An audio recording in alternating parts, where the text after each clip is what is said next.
Officer down! I repeat, officer down! Welcome back to 1033. This is your host, Nathan Kapler. Thank you again for tuning in and joining on my journey. Last week, I talked about my journey into Depot, where I trained for 6 months and learned how to become a fully functional RCMP member. The aspect of training itself was very intensive over those 6 months. And if you haven't checked out the episode, I talk a lot about what we did on a daily basis. Now, some of the things that happened to us that we may not actually have recognized at the time was we had changed as people. After 6 months of training and eating and sleeping and breathing police work, we now had shifted from civilians into police officers. We were ready for our first day of work. As I reflect back on my training, again, the training was a very, very amazing experience. It got you ready for everything that you needed to do. However, as a police officer now walking out into the world, back onto the other side of the fence, the world looked a lot different. You see, as a police officer now looking out into the world, I looked at people differently. After months of intense scenarios, where situations that I was involved in the scenario evolved into a suspect possibly having a knife and wanting to use it on me, or a gun. Now again, these are training scenarios, not real, but now all of a sudden I looked at people completely different in a completely different light. While this change needed to happen, there was also a very different subconscious view now that I held of the people around me and the people that would interact with me on a daily basis. You see, people now could possibly be a threat. They could want to harm you. This wasn't paranoia. This was 6 months of training and realizing that in training, you had to think differently in order to keep yourself safe. The immediate trust that I had for people prior to training, where I could get into a situation, a conversation, an interaction, was one where I didn't fear for my own safety. It wasn't even a thought at that time. But post-Depot, these things now were a part of my world. I didn't fear an interaction now, but I was a lot more cognizant of the potential that someone may actually try to harm me. And the reason I bring up this point, this particular point about training and the seeds that get planted within us as we go out into the world of policing, this is a good thing while you are a cop. But when you retire and you have to leave now the policing world and step back into a civilian role, it is incredibly hard to undo years worth of training and reinforcement that has happened to you in the field. As we continue on in our own journeys as first responders in our communities, this is something I think we need to hold a slight amount of awareness into, because it does impact the way we have relationships.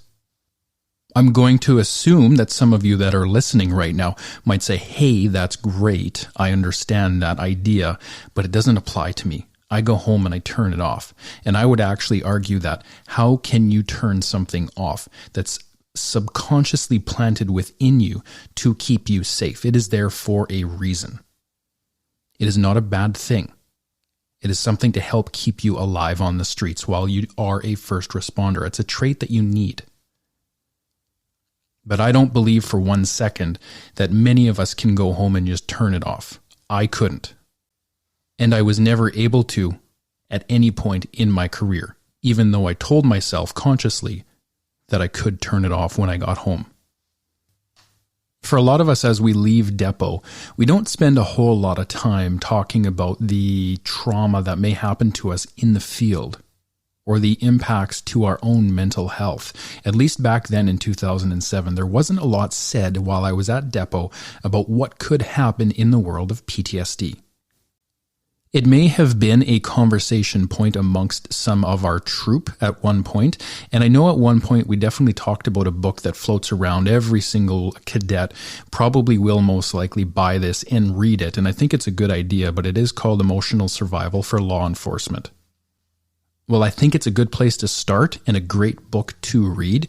It is one of those things where it could almost be viewed as a Band-Aid approach to a much deeper issue that you most likely are going to have to tackle or face at some point in your career.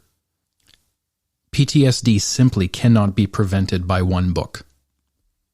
So if you're holding the assumption that reading this book will save you and your mental health, you may want to take a different approach. My journey into Whistler was met with complete fascination. I couldn't believe I had landed in such a beautiful place. That night in July when I rolled into Whistler after 10 p.m., the sun had long gone down. I stood at a fountain nearby the Delta Hotel on the village stroll. There was a restaurant just off to my left, and I looked up and I saw a mountain with a full moon behind it. It was casting light just on the edges of that mountain, making it a sight that I'll always remember. How had I landed in such a beautiful place?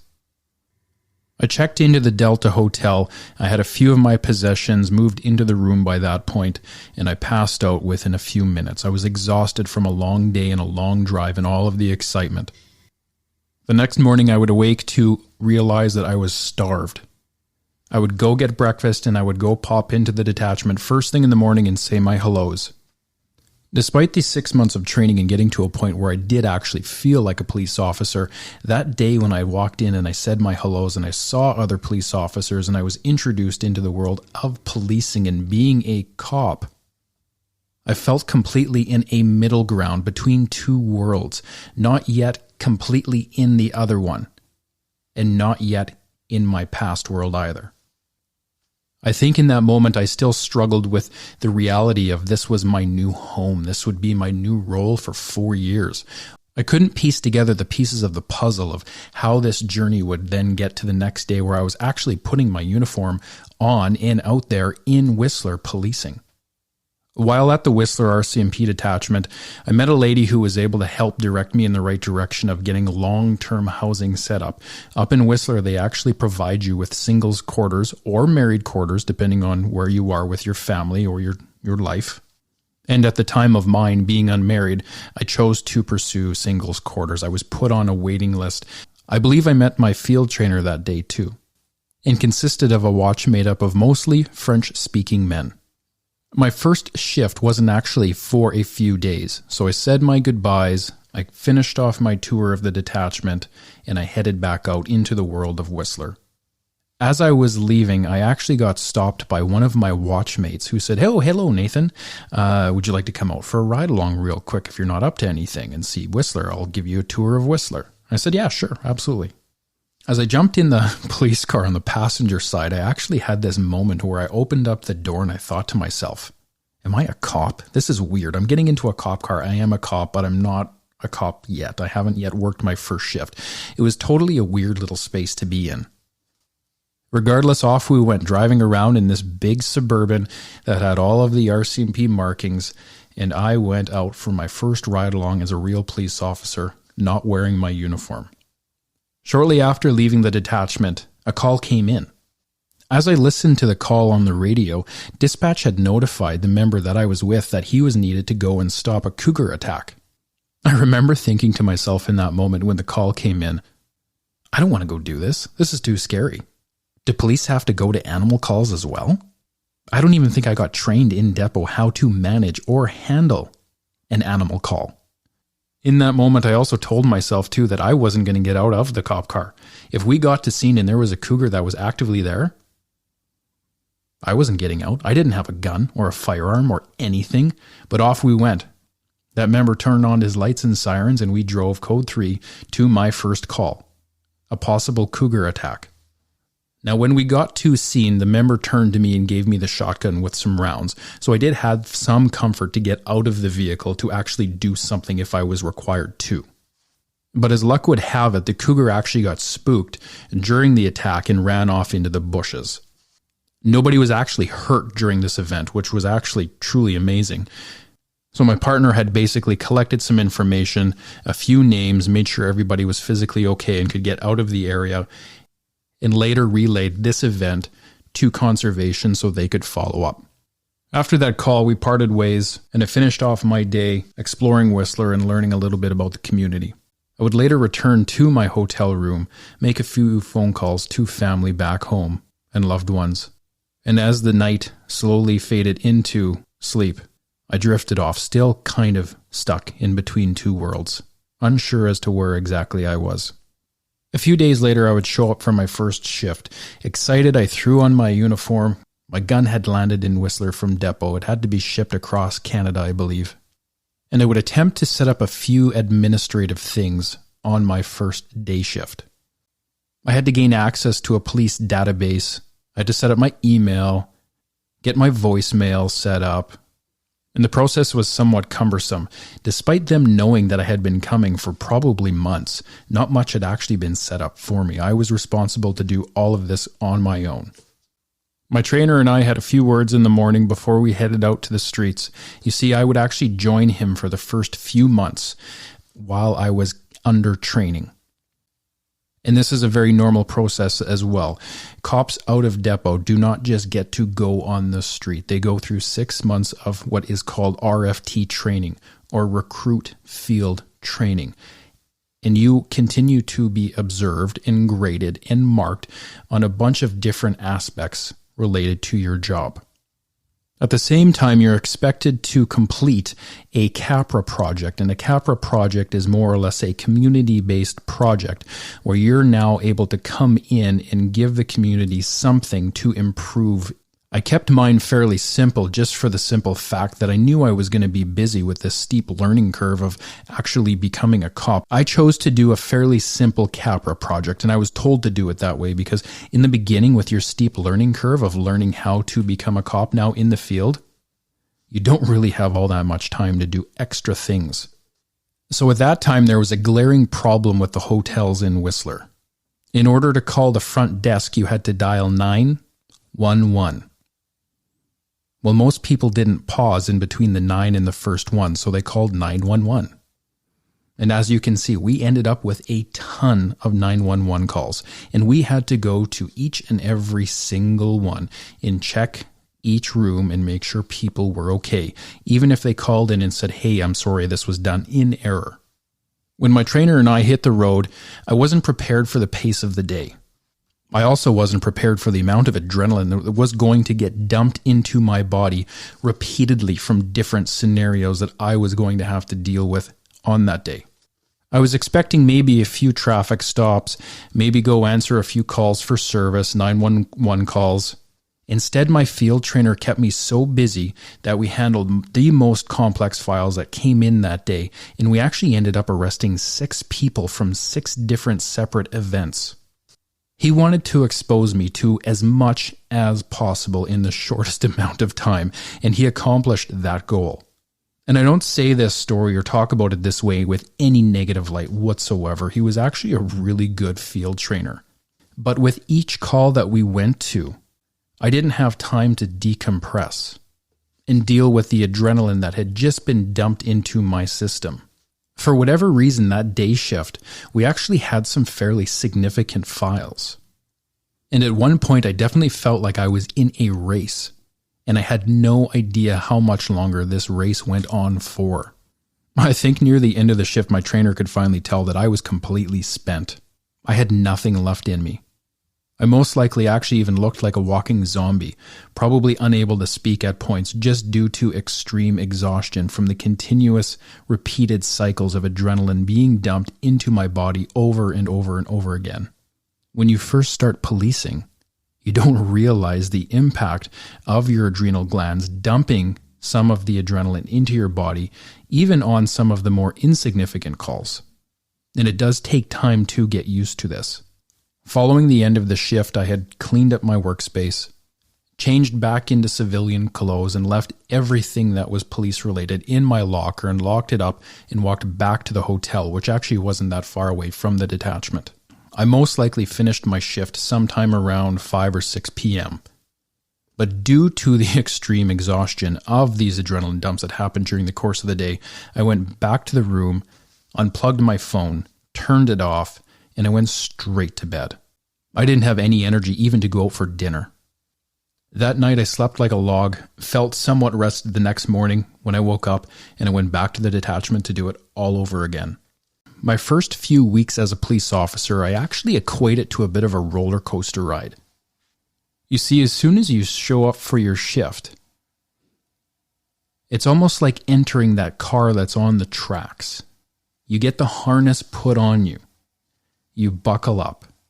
You think that you're safe, and you get fired down the track at an unbelievable speed.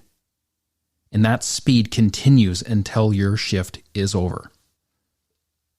There is so much happening in the world and in the mind of a police officer when you get on shift and you start your journey as a police officer.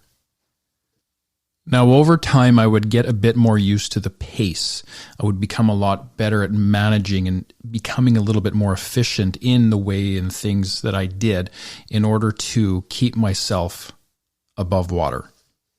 And during my RFT process, I was actually given a lot of positive feedback. I was a high achiever, high performer, and most of the feedback that I did get was I was extremely valued by the detachment.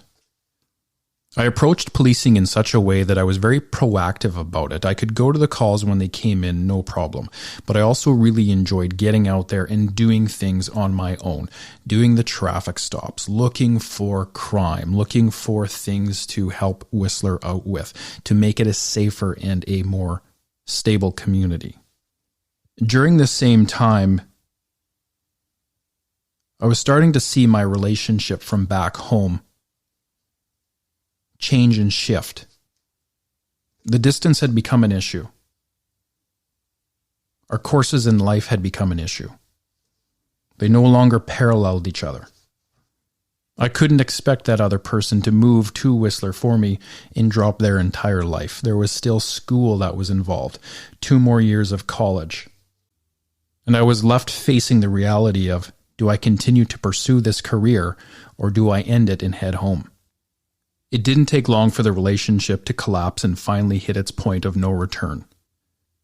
It was no longer salvageable, but I definitely struggled with finding peace as it ended. A few months into my career that was filled with nothing but excitement, I was devastated by loss. The loss of losing someone that I cared about so much that for me at that point in time, it did break my heart. In that moment, I was completely alone.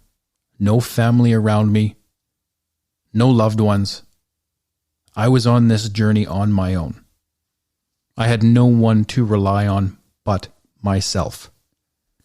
Despite the pain that I was going through with that loss and the realization of being alone and feeling alone, I attempted to grieve in the only way possible, which I believed at the time was to socially isolate and focus on work. You see, work was the only thing that I had in my life now at this point, my childhood dream that I was holding on to. And for many of us, we feel this way when we begin our careers. We go through some tragedy and some pain as we continue to push through this and believe that staying with the Mounties is the right decision. I'm not here to talk to you about your logical decision that you have to make in order to stay or go. This is simply my story. I chose to stay. In conclusion, we're going to wrap it up right here. This is a perfect time for me to take a break. While talking is incredibly therapeutic, at times it is very difficult too. A lot of old emotions get pulled up. So I'm going to take a break from this episode today, and we are going to continue on as we navigate through my journey in Whistler. And again, I couldn't be more thankful and grateful that you are here tuning in. Join me next week as we continue to talk about my story and build on what we've just discussed. Now, next episode, we're going to dive specifically into the world of trauma and what it looks like from the perspective of a police officer to walk up to that first call where there is trauma. I look forward to seeing you then. Much love.